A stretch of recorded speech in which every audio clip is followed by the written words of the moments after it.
Hello mga beshi, para sa mga naghahanap ng pagkakakitaan na walang oven, try nyo tong donut recipe. Yung palaman, depende sa inyo, pwede kayong gumawa ng iba't iba. So, meron tayong dough na pinaalsa ng 40 minutes.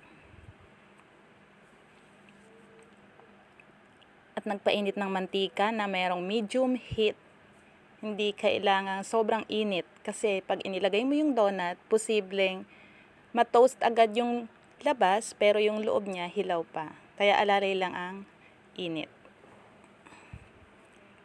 Ayan, pag golden brown na, pwede nyo nang hanguin.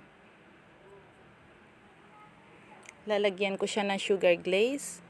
Ilalagay ko na lang sa comment section ang mga exact measurement.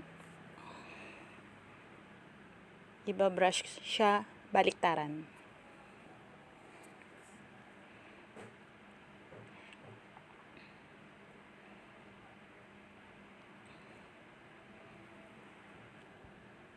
So, ayan, kung wala ka namang maisip na palaman, pwede namang ganyan na lang. Pwede mo siyang lagyan ng powdered milk.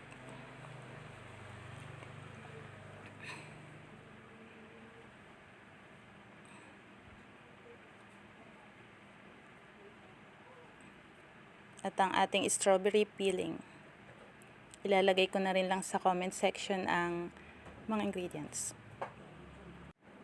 Pag malapot na at mukha na siyang paste, sasalain yan para yung mga buo-buo maalis bago ito transfer sa piping bag.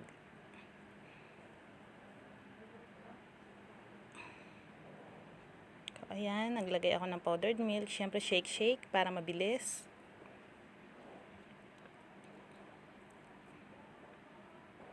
At lalagyan ng butas sa gitna.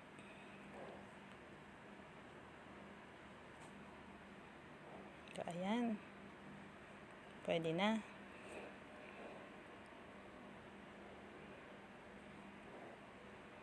Sana nagustuhan nyo ang recipe kong ito.